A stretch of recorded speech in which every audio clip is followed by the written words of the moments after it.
I came home early and found my 12-year-old son doing laundry alone at midnight while my wife's family was on a cruise. Cops arrested the whole crew when they docked. Tonight's story starts with a load of laundry. That sounds small, I know. But stay with me, because I've learned that betrayal almost never announces itself with a slam door or a lipstick stain. It shows up in the quiet logistics of a household. Who gets packed for, who gets cooked for, and who, at 12 years old, is standing alone in a dark house at midnight washing his own clothes because nobody else will. The man in tonight's story came home 2 days early from a work trip and found exactly that. He found a note on the refrigerator that I still can't read out loud without my jaw tightening. And then his son, calm as you like, folded a shirt, looked up, and said 8 words that turned the whole thing inside out. Here's what I want you to watch for tonight: the difference between anger and patience. Anger is loud and it burns out fast. Patience is quiet and it keeps receipts.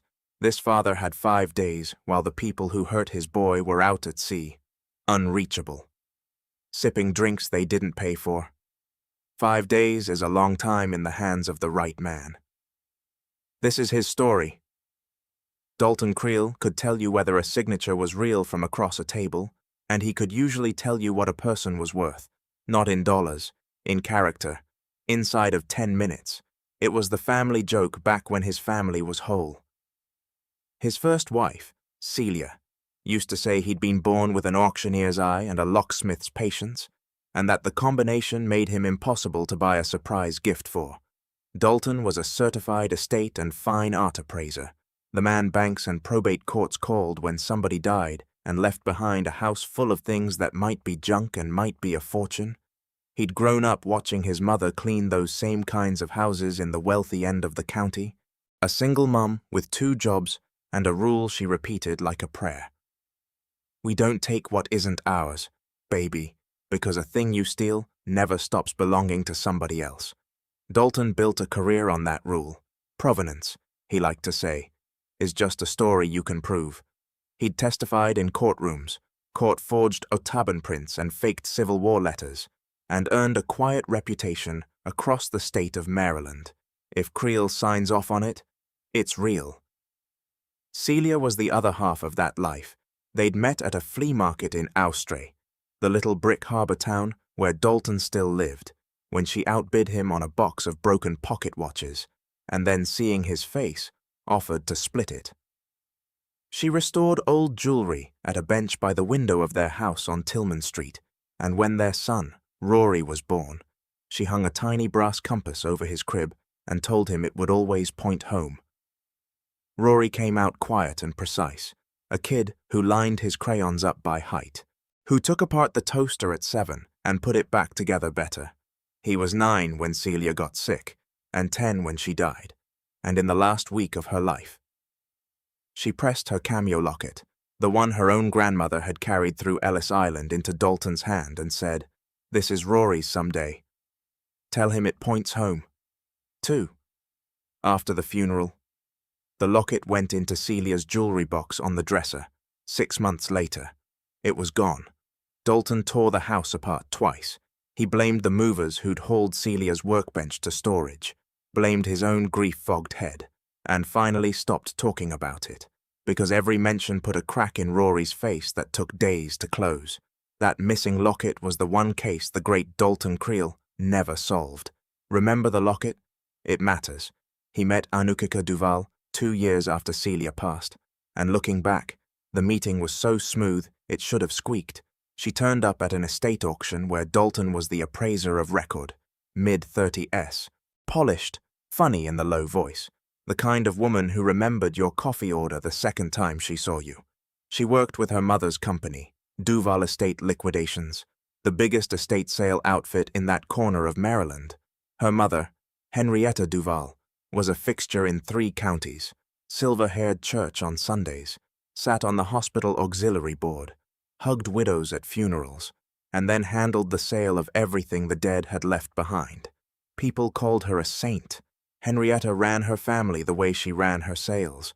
Everything tagged, everything priced, everything hers. There was a brother, Rudy, who drove the box truck and cleared houses, a sister Joelle, who did the books, and around them a comet's tail of cousins and in-laws who showed up wherever Henrietta appointed. Anukika was the jewel of the operation, the closer the one who sat with grieving families at their kitchen tables and got the contract signed. Dalton, a widower with a paid-off house, a respected license, and a lonely kid. Dalton never had a chance. He just didn't know yet that he'd been appraised. The wedding was small, and the takeover was total. Within a year, Henrietta had sold her own drafty farmhouse at a tidy profit through her own company and moved into the in-law suite at the back of the Tillman Street house, the one with the big locked oak cupboard she'd brought on Rudy's truck, wrapped in moving blankets like a coffin. "It's Louis Quincy," she told Dalton when he offered to appraise it. "Family pieces, sentimental, you understand?"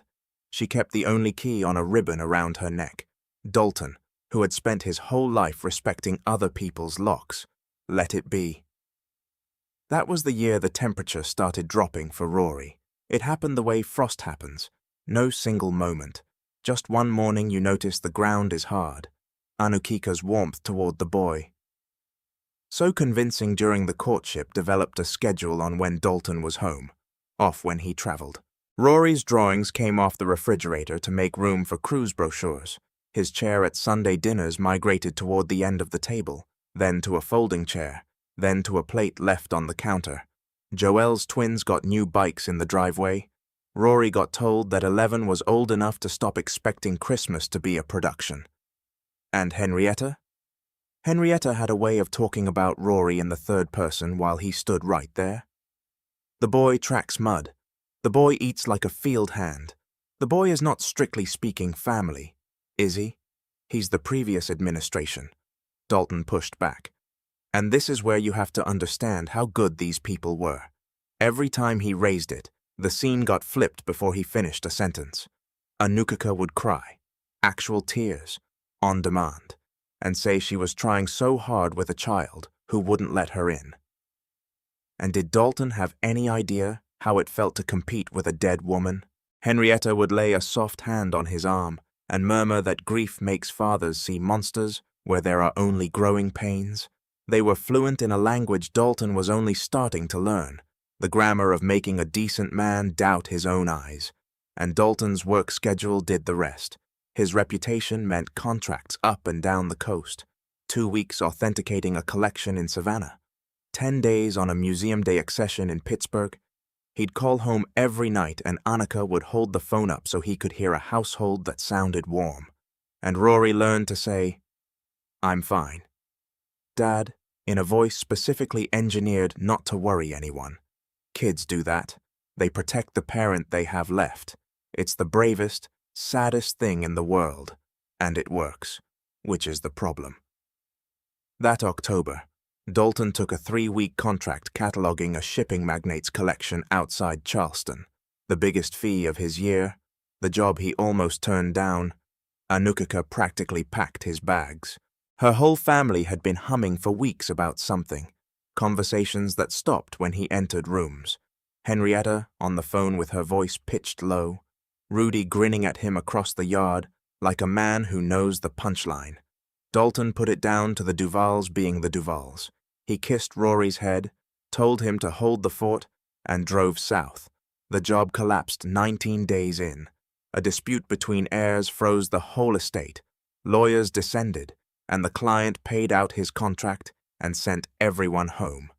Dalton didn't call ahead. He'd tell you now that he doesn't fully know why. 20 years of reading rooms. Maybe some appraiser's instinct that the story he'd been told about his own house wouldn't survive an unannounced inspection. He drove 11 hours straight, and at 4 minutes past midnight, he turned onto Tillman Street and found his home standing dark. Not asleep dark, empty dark.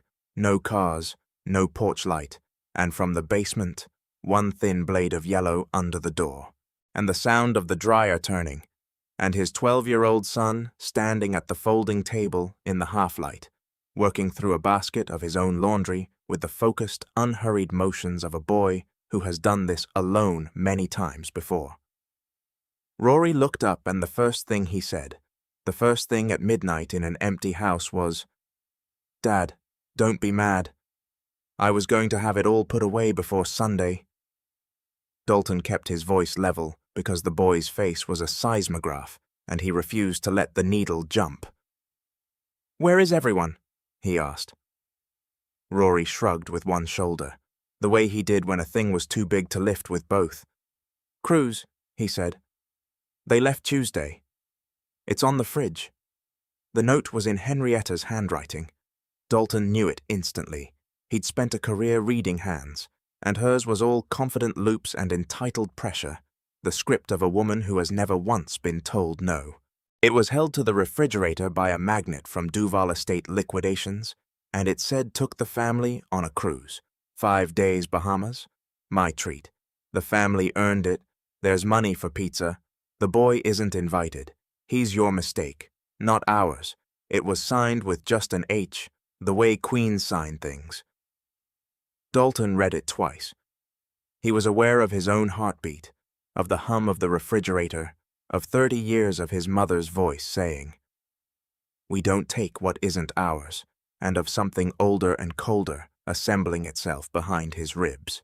They had left his son, a 12-year-old, alone in a house for 5 days with pizza money, the way you'd leave a key under a mat, and they had put it in writing and signed it because it had never once occurred to any of them that Dalton Creel was anything more than the house they lived in and the license they borrowed respectability from. He folded the note along its crease, slid it into the inside pocket, where he kept his loop and his cotton gloves, and turned around. And that was when Rory, still folding, still not looking up, said it. "Dad, Grandma doesn't know I found something unbelievable in her cupboard. She keeps the key on her neck, but she left in a hurry, and the little door doesn't actually latch if you know where to press. You should see this." And Dalton followed his son down the hall, and Rory pressed a knuckle into the carved rosette on the corner of Henrietta's grand locked cupboard, and the little door sighed open, and Dalton looked inside, and then Dalton Creel, exhausted, betrayed, 11 hours of road behind him, and his dead wife's ghost beside him, began very slowly to smile, understand what Dalton was looking at, because it took even him a moment. The cupboard's upper shelves were theatre hymnals, a china shepherdess, the props of a harmless grandmother. But the lower compartment behind the little door that didn't latch was a filing system, and Dalton Creel had spent 20 years learning exactly what honest paperwork looks like, so that dishonest paperwork would glow in the dark. There were 9 accordion folders, each labeled in Henrietta's confident hand with a surname and a year. Swan 2019, Abernathy 2021. 7 more, inside the first one. Dalton opened a will, a power of attorney, and a codicil. 3 documents, 3 different elderly signatures, and all 3 witnessed by the same 2 names, in the same ink, in what his trained eye read instantly as the same hand disguising itself twice.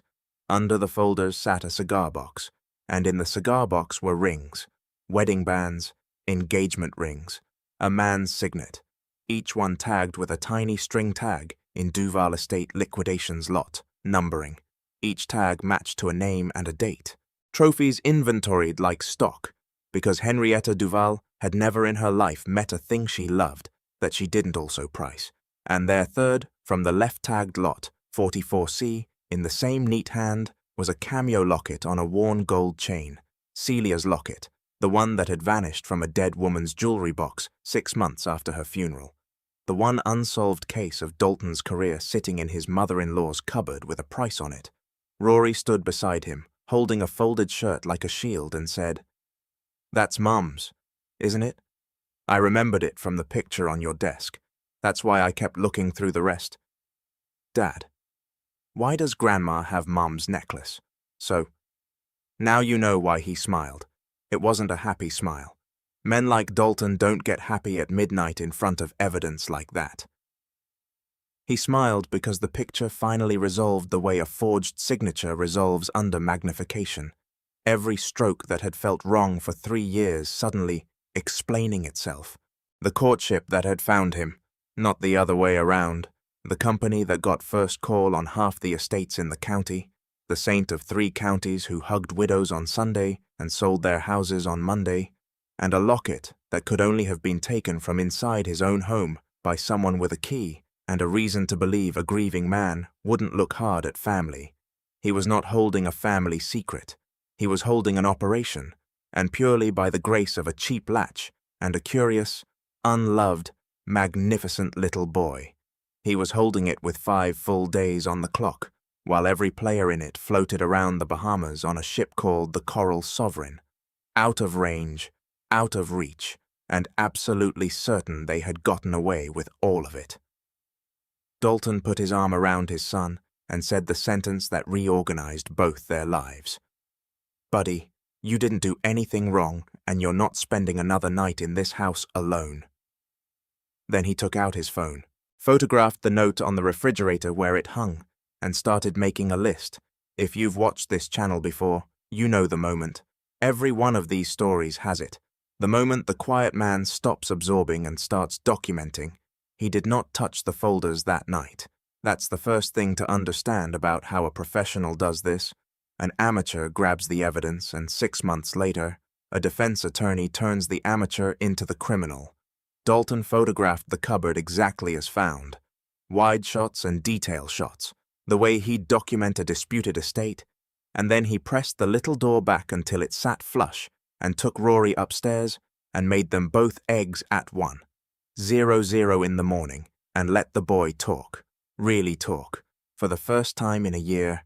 And what came out over those eggs was worse than the note, the forgotten school pickups, the birthday dinner that got rescheduled off a calendar and never back on, the way Anaka's voice changed the moment the front door closed behind Dalton's departing car, like an actress stepping off stage, the reason for the midnight laundry. Rory had learned to wash his own clothes at midnight because when he'd left them in the machine during the day, they'd ended up on the garage floor. Grandma says the boys' things don't share a drum with family. Dalton listened to all of it with his hands flat on the table, nodding, keeping his voice in the register you'd use around a startled animal. And inside him, the cold thing finished assembling and stood up. In the morning, he called the client in Charleston and asked a favor. Say nothing to anyone about the job ending early. Then he called the one person in the world he trusted with what came next. Priscilla Vang ran the Elder Justice Unit out of the State Attorney General's office, and she owed Dalton nothing except the professional respect of a woman who'd used him as an expert witness in 4 forgery prosecutions and never once watched him overreach. He met her that afternoon in a diner 2 towns over, slid his phone across the table, and talked for 40 minutes without raising his voice. Priscilla scrolled the cupboard photos twice. Then she said the thing prosecutors say when they're trying not to sound excited. "Mr. Creel. Do you know what the Swan matter is?" Dalton did not. Loretta Swan, Priscilla told him, had been in Austria, whose estate sale run by Duval Estate Liquidations had triggered a complaint from a daughter in Oregon who swore her mother's will had changed in the last 4 months of her life, cutting the family out in favor of a caretaking friend nobody could quite locate afterward. The complaint had died for lack of evidence.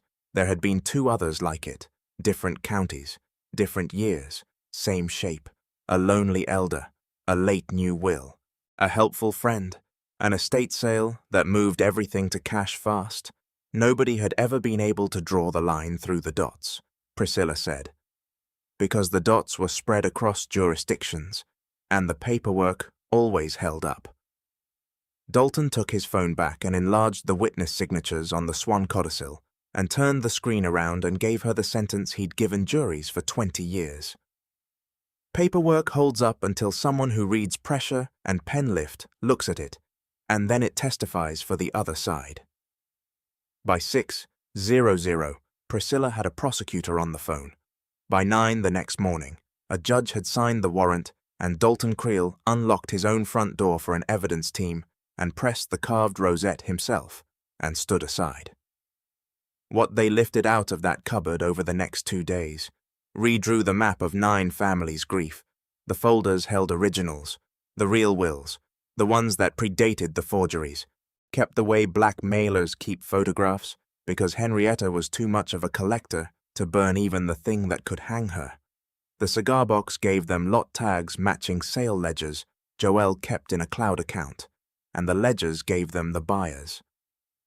And a locksmith's afternoon with the lower drawer gave them the masterpiece, a leather address book, decades old, in which Henrietta had graded elderly clients like livestock: widowed, no local kids, lonely, looks promising, a hunting log going back to when Anukika was in high school, and it gave them one page that Priscilla Vang photographed and sat down very carefully in front of Dalton and watched his face while he read it. The page was headed Creel. It was dated 14 months before Dalton ever met Anukika at that auction. Appraiser widower, it read in the neat hand of a woman pricing a lot. House paid. License is the asset. His signature leers anything. A to work the sale. The boy is a complication. Dalton read it 3 times. His marriage, it turned out, had a provenance, too, and he had missed it, the one attribution error of his career made in his own kitchen. The evidence team found one more thing taped behind the cupboard's back panel, a fat envelope of printed texts and photos that even Henrietta had apparently considered leverage rather than family business. Anukika and a man at a marina bar. Anukika and the same man at a realtors conference in Ocean City. 3 years of messages. The man was Lyman Crow. The probate attorney whose name Dalton now understood appeared as drafting counsel on every single one of the 9 forged estates. The affair predated Dalton's wedding. It had simply continued straight through it, the way a business relationship does, because that's what it was. Crow drew the paper, Henrietta worked the widows, Anaka worked the marks, and the mark of record, the one whose respected signature had been quietly certifying Duval sale inventories for 3 years, was him. Here is where an ordinary man breaks something, and Dalton went to the garage and stood in the dark for a while, and will let that stay between him and the garage. Then he came back inside, because there were 3 days left and a trap to build, and the geometry of the thing had already occurred to him. The beautiful, closed geometry of it. Everyone who could warn anyone was on the same boat. Henrietta, Anaka, Rudy, Joelle, the cousins, the entire operation, minus one lawyer, was sealed inside a steel hull in the Atlantic with $11 a minute satellite internet, posting sunset photos, while on land, their cupboard sat in an evidence room, being photographed page by page. Priscilla's team used the window the way you'd use a gift. Subpoenas went out to banks that couldn't tip anyone off in time to matter.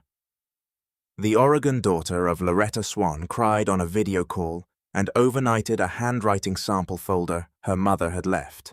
Chester Abernathy's grandson drove down from Wilmington with his grandfather's real will, the one the family had always insisted existed, and Lyman Crow, the one player still ashore, got handled with a con worthy of the Duvals themselves.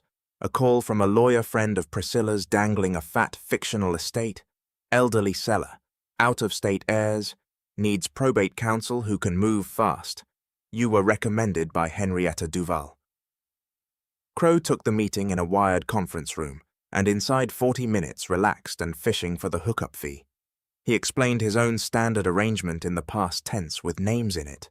When the 2 agents at the next table stood up and introduced themselves, Crow looked at them, looked at his phone, and said 4 words that told you everything about that crew's loyalty. What did Henrietta keep? Crow flipped before sundown. Attorneys usually do.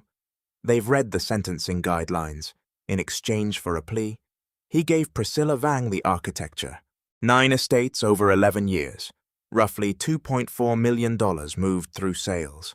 A 10th file already open. A retired ferry captain in Cambridge named in Henrietta's book as next spring, and one detail that mattered more than all of it to the man sitting behind the one-way glass, the Creole marriage, Crow confirmed, had been planned like an acquisition. There had even been a timetable. Year 1, joint accounts. Year 3. They were in year 3. A revised will, drafted by Crow, moving Rory's inheritance from Celia, the house, and Dalton's death benefits under Anaka's control with Henrietta as backup trustee. The draft was already sitting in Crow's system, waiting for what his notes called the right season, and the boy. The boy was to be managed toward a boarding school in Virginia the moment the ink dried. They had priced Rory, too. They had priced everything that night. Dalton sat on the end of his son's bed and told him the truth in the plainest words the situation allowed, because the boy had earned plain words. Some of the people in this house did very bad things for money. They are going to answer for it. None of it was ever about anything you did. And the cupboard you weren't supposed to open is going to give 9 families their mothers and fathers back. Rory was quiet for a while. Then he said, "So the laundry thing is over." And Dalton said, "The laundry thing is over. From now on, we do it together Sundays, and we do it loud in the middle of the day like we own the place," which he added, we always did. The Coral Sovereign came up the Chesapeake on the morning of the 5th day in bright postcard sunshine, and if you had been standing on the Baltimore cruise terminal that Friday, you'd have seen a scene worth the price of this whole story. The Duvals came down the gangway in matching family reunion t-shirts Henrietta had printed. "Duval family blood runs true," which is the kind of detail a writer wouldn't dare invent. Sunburned, laden with duty-free rum, laughing.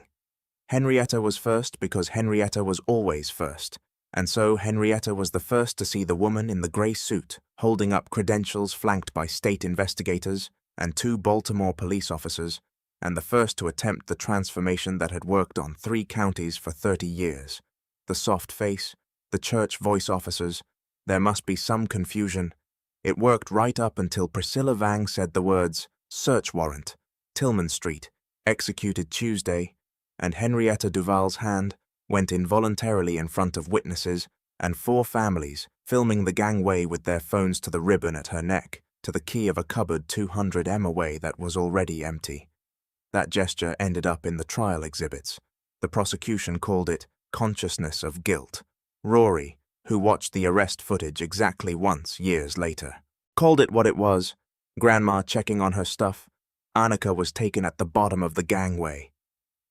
She scanned the crowd over the officer's shoulder, and whatever she was looking for, it wasn't her husband, and it wasn't there. Rudy made it 30 yards toward a taxi rank, which became its own charge. Joelle, the bookkeeper, was crying before anyone reached her, and by Monday, her lawyer had called Priscilla to talk, which is how bookkeepers survive. Dalton was not at the terminal. This is the part I respect most, and it's why this story belongs on this channel instead of the evening news.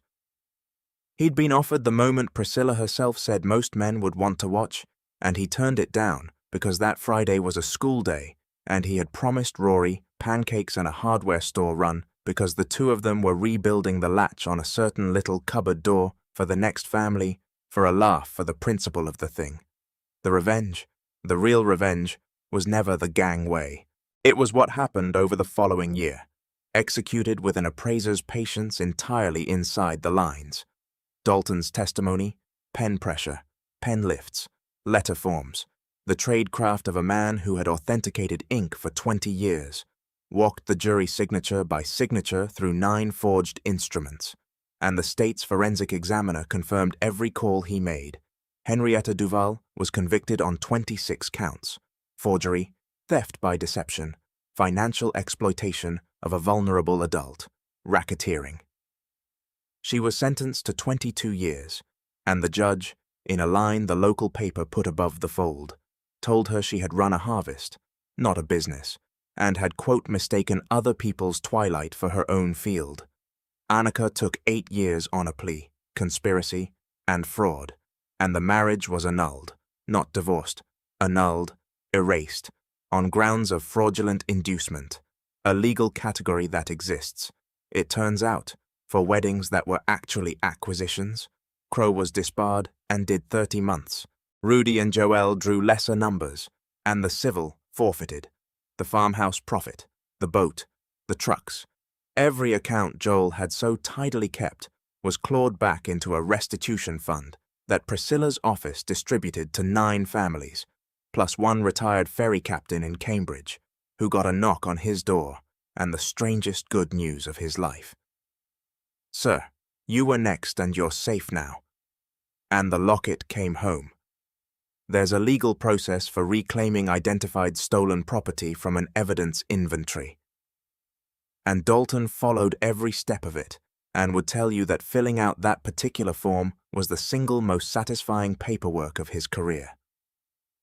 On the morning of Rory's 13th birthday, Dalton put the cameo locket cleaned, rerun, appraised by its owner as priceless provenance, now proven in a court of law, into his son's hands, and told him what Celia had said. "It points home. 2. Rory wears it inside his shirt on important days. The Tillman Street house got quiet in the best way. The in-law suite became a workshop where a teenager takes apart clocks and puts them back together better at a bench by the window, which is where his mother would have wanted the bench. Duval Estate Liquidation's client list was picked up at auction with the court's blessing and a certain poetry by an honest competitor who hired as their new authentication consultant of record, Dalton Creel. First thing he did was institute a rule printed on every contract, and if you've been paying attention, you'll recognize it. We don't take what isn't ours because a thing you steal never stops belonging to somebody else.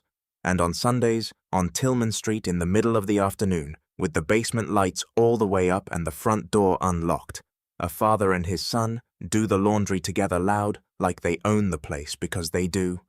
They always did. So let's sit with this one for a second, because I think it's about more than a cupboard. Every con in this story ran on the same fuel.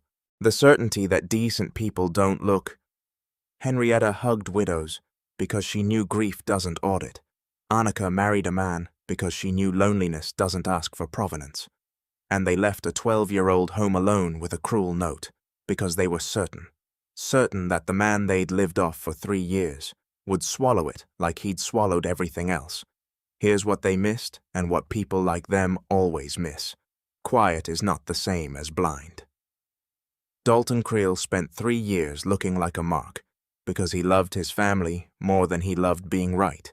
The moment the evidence asked him to be right, he was ready, trained, patient, and absolutely without mercy inside the lines of the law. That's the lesson I'd hang over the door tonight. You don't beat a predator by outshine them. You beat them with documentation. Photograph the note, keep the folder, call the professional. And parents, hug your kids, but also watch the logistics. Nobody announces that they're erasing a child. It shows up small. The chair at the end of the table, the plate on the counter, the laundry at midnight. A kid doing chores alone in the dark isn't independence. Sometimes it's evidence. Rory didn't save that family because he was clever. Though he saved it because one adult finally came home early enough to see him clearly. Be that adult.